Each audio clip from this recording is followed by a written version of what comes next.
This is Nightly Business Report with Sue Herrera and Bill Griffin. Market slide. Stocks head lower as bond yields head higher, with tech stocks taking the biggest hit. Help wanted. The unemployment rate falls to its lowest level in nearly 50 years as companies face a shortage of workers. Swinging for the fences, the baseball bat business is dominated by just a few big players. But an entrepreneur with a bright idea found his way into the game. Those stories and much more tonight on Nightly Business Report for Friday, October the 5th. Good evening, everyone, and welcome. Happy Friday. Stocks fell sharply for the second straight day, capping a rough week for the technology sector after a stunning run-up this year. Equities dropped, bond yields rose again to multi-year highs on speculation that the latest jobs report could clear the path for raising interest rates. We'll have more on that in just a minute. But first, the closing numbers for you. The Dow Jones Industrial Average dropped 180 points to 26,447. The Nasdaq was down 91 and the S&P 500 fell 16. For the week, the Nasdaq took the biggest hit, falling more than 3%. Bob Pisani has more on today's sell-off. Rising rates were once again the big driver of today's declines. The markets digested the September jobs report, which showed that overall job gains remain strong. Wages are still growing at a solid pace, and the unemployment rate fell to its lowest level in almost 50 years. That's amazing. That's all good news for American workers. But all the positive economic data this week has sparked a rapid spike up in bond yields, and that's stoking fears in the stock markets. Big global industrial names like Boeing and Caterpillar were today's biggest Dow laggards, along with Apple, down about 2%. But remember, Apple and Boeing, they're still up 30% for the year. Now, on the flip side, the big winners in the blue chip index today were safer defensive names, Procter & Gamble or Pfizer or McDonald's and Coca-Cola. This is called a flight to safety trade. That happens on days like today. Tech overall was another big decliner, the Nasdaq having its worst week in more than a month. Higher costs and higher rates have also been crushing the housing stocks, so Pulte, Lennar, and Masco hit new 52-week lows. But some would argue that investors shouldn't panic about the drop because rates are rising for all of the right reasons. Corporate earnings are at record highs. The economy's growing at a rate we haven't seen since 2005. The unemployment rate is at a near 50-year low, and consumer confidence is near a record high. And the odds of a recession, well, they're pretty slim right now. For Nightly Business Report, I'm Bob Pisani at the New York Stock Exchange. More now on that monthly employment report. Those of you born after 1969 have never seen an unemployment rate this low. The Labor Department said the jobless rate fell to 3.7% in September, with employers adding 134,000 jobs, making it a record 96 straight months of job gains. Now, most economists called this report solid, even though the number of non-farm payroll jobs added was below what was expected. And that may be because employers are still having a hard time finding workers to fill open positions. Ilan Mui reports tonight from Washington. At Paul Gable's business in Baltimore, Maryland, there are plenty of signs of a tightening labor market. Today, we could use 200 people here in the company. That's 25 more workers than he has right now. Gable has been creating visual displays for clients like Starbucks and the U.S. Postal Service for 38 years. Lately, he's had to up the ante to attract the best workers. We are also stepping up our compensation. We are reevaluating everyone's compensation in the company and making sure we're at par and even more in a lot of cases. The 401k, the profit sharing components of our compensation have never been higher in our company. Across the country, average hourly earnings jumped 8 cents in September to $27.24. That's according to the Labor Department. Over the past year, wages have gone up a strong 2.8%. But so far, that hasn't translated into higher prices. Federal Reserve Chairman Jay Powell says this economy is almost too good to be true. Low inflation expectations are giving the Fed some wiggle room to raise rates. But former Treasury Secretary Larry Summers warned that the central bank could get too complacent. They do need to be very mindful of the lags between monetary policy and the real economy.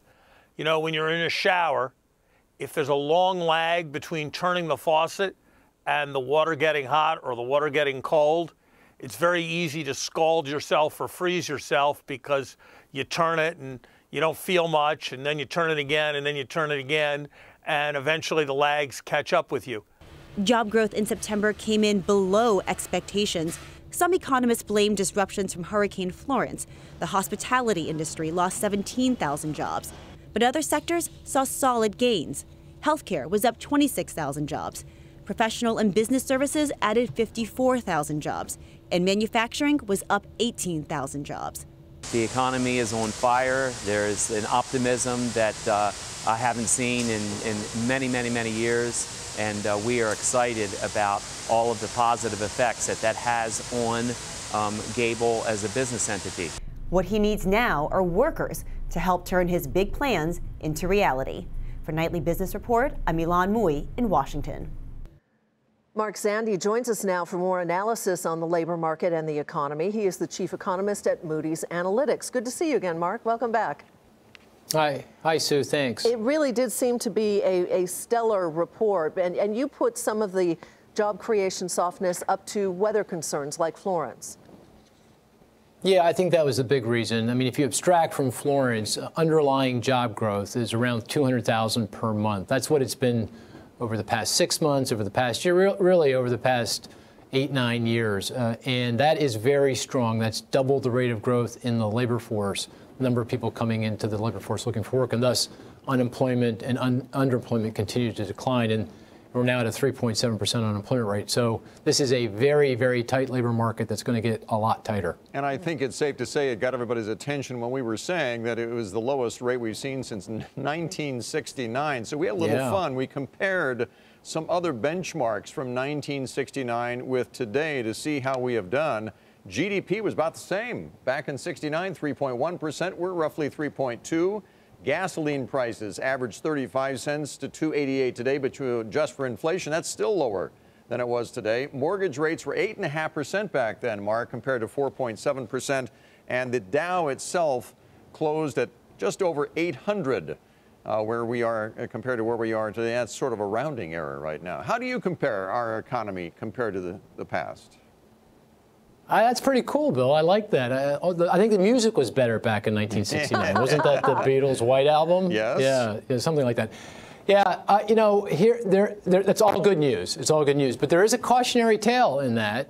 1969 was the year before the 1970 recession because it was unsustainably strong.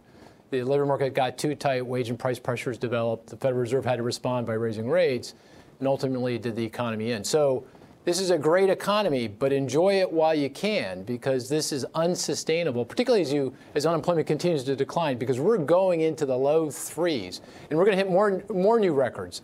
I mean, there's only 2 other times in history we've gotten to the low threes on unemployment. Once was in World War II. The other time was in the Korean War in the early 1950s. So there's never been a peacetime when unemployment is going to be as low as it is. So this is going to be pretty tough to sustain. So where does that put the Fed then, Mark? And I think you heard Mr. Summers in Ilan Mui's piece earlier saying the Fed has to be careful that they don't over-adjust. Yeah, I love the metaphor he used. I'm going to have to, because that's just perfect. That's exactly right. And that's the concern. You know, the Fed, you're going to hear a lot more discussion of the Fed trying to soft land the economy, raise interest rates just enough to get unemployment for unemployment to stop falling and actually begin to rise a little bit because we're past full employment. But soft landings are very difficult to pull off, and in fact, they have never pulled it off, particularly when you continue to push past full employment. Getting into the low threes means they're going to have to get unemployment rate really much higher at some point, and that's going to be very difficult, very tricky. We will be watching, and I know talking to you more often on that. Thanks, Mark. Mark Zandi with Moody's Analytics. More economic reports now. Record imports widened the U.S. trade deficit in August. That's because our strong economy helped increase Americans' purchases of foreign products. According to the Commerce Department, the trade gap expanded to more than $53 billion, its 3rd straight monthly increase. The deficits with China and with Mexico were both at records. And optimism in the manufacturing sector is at a 20-year high. According to the latest survey of the National Association of Manufacturers, 92% of respondents pointed to tax cuts and regulatory changes, but said a shortage of workers posed the real challenge. 3/4 of manufacturers report that finding skilled labor is their #1 concern. It's the headwind that we see right now. If you look at tax reform and regulatory reform, those are the things that are responsible for that 92% positive outlook. And as for tariffs, some manufacturers said their costs have risen from those duties. Others say they are benefiting from the protectionist measures. Automakers are not only keeping manufacturing plants busy, they're also adding jobs. And today, Mercedes-Benz broke ground on a new electric battery plant that will employ 300 new workers. It's all part of German automakers' expansion into the deep south of the United States. Phil LeBeau is at the Mercedes SUV plant outside Tuscaloosa, Alabama. Job one for Mercedes' latest redesigned SUV, the GLE. With worldwide SUV sales running at a record pace, Mercedes expects the GLE to be in strong demand. This plant basically invented the premium SUV 21 years ago with the first M-Class, today the GLE. So today we see growing demand worldwide for SUVs, and especially luxury SUVs. This plant outside Tuscaloosa is critical for Mercedes. 2/3 of the vehicles built here will be loaded up and exported, with a good chunk winding up in China. While sales in China of SUVs like these are under pressure because of higher tariffs in that country, it is not slowing down Mercedes-Benz plans for expanding here in Alabama. The company is breaking ground on a new plant here in Alabama, where 300 new workers will build batteries for electric SUVs set to roll out in 2020. For our operation and let's say for the future of this plant and especially for the state of Alabama, it's a fantastic thing. I mean, this is the only battery plant we plan on building in the United States, and it'll serve all of our battery needs for this operation here. Alabama is now a top 5 state for auto production in the U.S., responsible for 9% of the vehicles built in this country, including Mercedes' redesigned GLE, a German automaker calling Alabama a sweet home for its growing SUV lineup. Phil LeBeau, Nightly Business Report, Vance, Alabama. It's time to take a look at some of today's upgrades and downgrades. HP was downgraded to neutral from overweight at JP Morgan. The firm cites limited near-term catalyst despite what it calls the company's, quote, excellent execution. The price target is $29. The stock fell about 4% to $25.34. Mylan was downgraded to neutral from buy at Mizuho. The analyst sees a less favorable regulatory environment that could impact margins. The price target is $37. The stock fell 2% to $35.29. Pepsi was downgraded to neutral from outperform at Macquarie. The analysts there cited higher input costs and rising freight costs, which could impact profitability, of course. Price target now $107. That stock fell a fraction today to $106.49. Eli Lilly was upgraded to outperform from market perform at BMO Capital Markets. The analyst cited the company's long-term growth prospects. Price target raised to $130. That stock rose more than 1.5% today to $115.02. Still ahead, the jobs of the future. I'm Kate Rodgers in Queens, New York, and tonight on Nightly Business Report, we're going to tell you about the importance of aviation technicians and why the industry will need hundreds of thousands of them in the decades to come.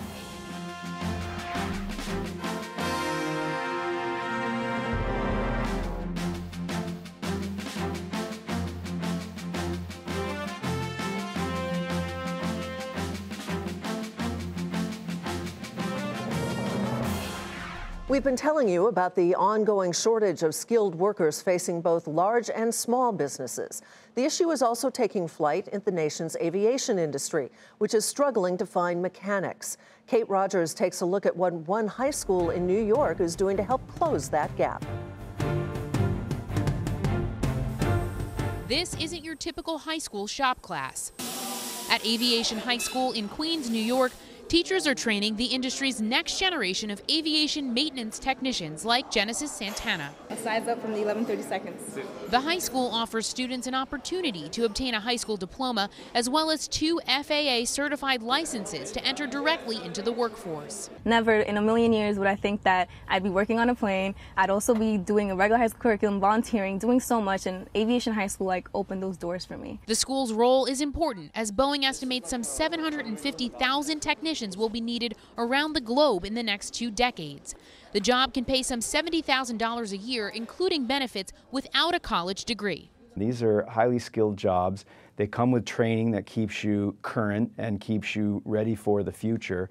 And it's an exciting industry doing things that are important for our nation's economy, but also for our nation's security. The aviation industry is facing a growing set of challenges, including an aging workforce, a gender gap, and a lack of STEM-educated workers as it seeks to fill these important roles. Lori DeMarco, who now works as Director of Supply Chain and Material Operations at JetBlue, was the first woman to attend Aviation High School. She says there's also a perception problem within the industry that the airline and others are working to change. A lot of parents want their kids to be in white-collar jobs, and so they don't as much encourage their kids to work with their hands. I think that's why there's a smaller pipeline.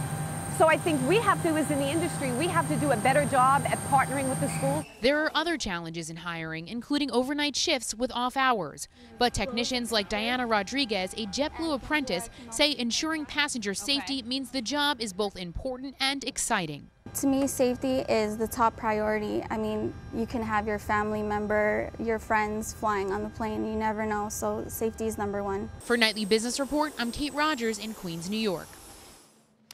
ConocoPhillips raises its quarterly dividend, and that's where we begin tonight's market focus. The energy giant increased its dividend by 7%, up to 30.5 cents a share. The yield on that stock is now above 1.5%. Shares of ConocoPhillips finished up a tick to 78.39 today. And in a regulatory filing released today, David Einhorn said that his hedge fund Greenlight Capital exited its position in Apple in the last quarter due to the tech giant's heightened valuation and also the possibility of China's retaliatory tariffs. The investment had been valued at about $40 million. Apple shares today were off more than 1.5% to $224.29. Greenlight Capital also had some words for Tesla. In its quarterly letter, the hedge fund, which has a short position on the electric car maker, said the car company's issues resemble those of failed Lehman Brothers. Greenlight added that Tesla's, quote, deception will catch up to the company. Tesla shares fell 7% to $261.95. And investors had their first chance to react to the better-than-expected earnings from the memory storage supplier Smart Global, which came out after the bell last night. Shares of the small cap popped more than 25% to $34.15. Now to our market monitor. He has names that he says will grow at least 10% over the next year, regardless of what happens with the midterm elections or trade or other geopolitical issues in the coming months. Joining us tonight is Doug Butler. He's portfolio manager at Rockland Trust. Doug, good to see you. Thanks for joining us tonight. Great. Thanks for being. And these are all companies. We're going to go over these 3 companies. They've all done very well in the last couple of years, but you still see them doing well. The first one is O'Reilly Automotive. I was just looking. A couple of years ago, it was below $200. It's now around $340, so a great ride so far. Why do you still like it? Yeah, it's been a wonderful ride this year. It's up more than 40% this year, and really why we like it is, again, it's one of those things, the economy is still doing really well, and people will still fix their cars. There's, our common theme is things that have been doing really well of late that we can see doing well, even if there are issues around trade, even if there's political issues, even if there's instability in either Europe or in the Middle East. We see these names continuing to run. So, for example, O'Reilly, when your car breaks down, you need that part now to get it back up and running. So they're sort of Amazon proof in that you can't wait 2 days to get that part. You need it in the next, hour. The next company is IDEX Labs, which basically does lab services and equipment for the veterinary practices. Bill and I both have dogs. I'm sure we've contributed at some point to their bottom line. Why do you like it? Well, one thing is the Butler family just got a dog this past weekend, so I'm about to experience IDEX Labs profitability. But no, again, people, you think about the amount that pet ownership has grown over the last 20 years. It's up near 68% of families have a pet. And not only that, but people are spending so much more on their pets than we did as, when I was a kid. My first dog, I think, probably went to the vet twice. And now, most of my friends who have dogs, they're going 4 times a year at least. So the amount that Americans spend on their pets has tripled over the last 20 years. Finally, MasterCard, and again, another stellar performer. 2 years ago was an $80 stock, today $213, but you think there's still more room to grow. Yeah, our clients have had a nice ride in MasterCard, and we still like the name because I think the notion that credit cards are sort of dying off across the globe is not true. There's still so much more penetration that can happen for the card industry, as well as that everybody loves their rewards. They're the one-stop shop that a bank can go to provide all sorts of payment services. So they're a name that we like. We like them better than Visa. We like them better than American Express because we still think they have much more room to grow internationally and across the payment spectrum. Doug, good to see you again. Thank you for joining us once again. Doug Butler, thanks a ton. With Rockland Trust. Well, good luck with the dog as well. And you can read more about his picks on our website at nbr.com. Coming up, the crack of the bat. It's music to the ears of one entrepreneur who took his one-time hobby all the way to the major leagues. That's tonight's Bright Idea.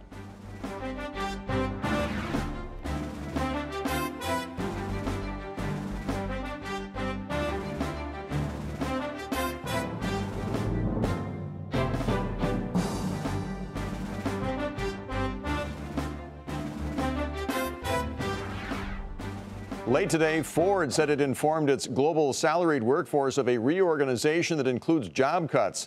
The automaker did not say how many positions would be affected, but that a decision will be made in the second quarter of next year. Toyota is recalling about 2.5 million hybrid cars worldwide. The automaker says the vehicles could stall while driving. The recall affects more than 800,000 Prius cars in the U.S. Toyota says the defect occurs rarely, but did not say whether it had linked any crashes, injuries, or deaths to that problem. You know, when baseball was born in the mid-19th century, its name was still 2 words, baseball. The rules were different, and so were the uniforms and equipment. But since the mid-1990s, hundreds of teams in the so-called Vintage Baseball Association have been honoring that era. But finding a reliable vintage baseball bat was no easy trick until a woodworker from just outside Columbus, Ohio, got the bright idea to make a better bat.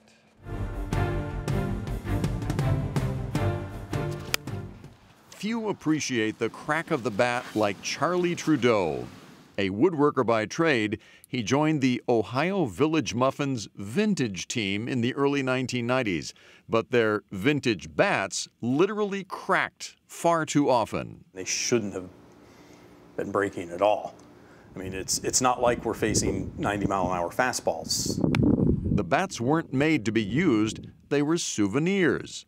So teammates asked Trudeau if he could do better. Some of the old bats were just enormous. He studied pictures of the longer, heavier, and thicker bats from the mid-19th century. The heavier the bat, they thought that was the better because the more mass you had, the harder you could hit the ball. The wavy grains that add character to furniture can actually weaken a baseball bat. This end. Straighter grains, they make a better bat. His teammates were impressed. Guys started going, hey, can you make me one? I want my own. Okay. And it just kind of grew somewhat organically. Other vintage teams began buying Trudeau's bats, and Phoenix Bats, named for bringing back the vintage bat, became his full-time job.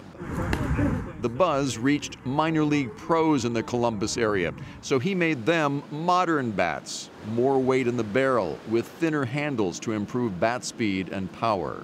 You want to get it through the strike zone fast and hard. Naturally, he began to dream. I was like, wouldn't this be cool if we could have bats in the big leagues? Those minor leaguers then began reaching the majors in 2003.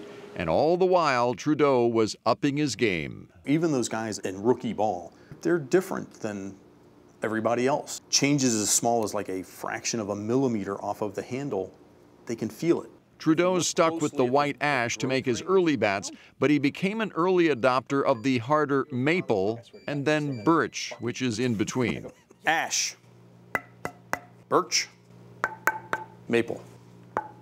Phoenix customers have included Miguel Cabrera, the Triple Crown winner, and Ohio native Adam Eaton. By 2003, one of Trudeau's teammates, Joel Armbruster, became Phoenix employee #1. I tell Charlie I regret it every day. A year later, they went to Italy to buy a computer-driven lathe. It cost more than $200,000. It can cut and sand a bat every 2 minutes. There's your finished product. Phoenix makes about 20,000 bats a year, mostly priced between $50 and $150 each. Pros account for about 20% of the business. It's a made-to-order business with custom shapes and colors. We want to be that high-end boutique bat company, all about quality, customer service. But Trudeau is really more about bats. Probably my downside was that I wasn't ever focused in on the business and the sales. About 6 years ago, Trudeau left Armbruster in charge and happily went back to restoring houses, satisfied that his swings are indeed bringing some vintage joy to Mudville. I was always, and always, probably always will be, a production guy. You have witnessed a great game called baseball. By the way, Phoenix doesn't pay the pros to use those bats, but it's been known to give them a discount.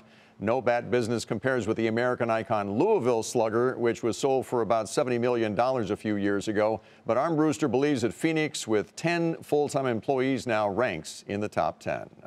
That does it for us tonight. I'm Sue Herrera. Thanks for joining us. I'm Bill Griffith. Have a great weekend. See you Monday.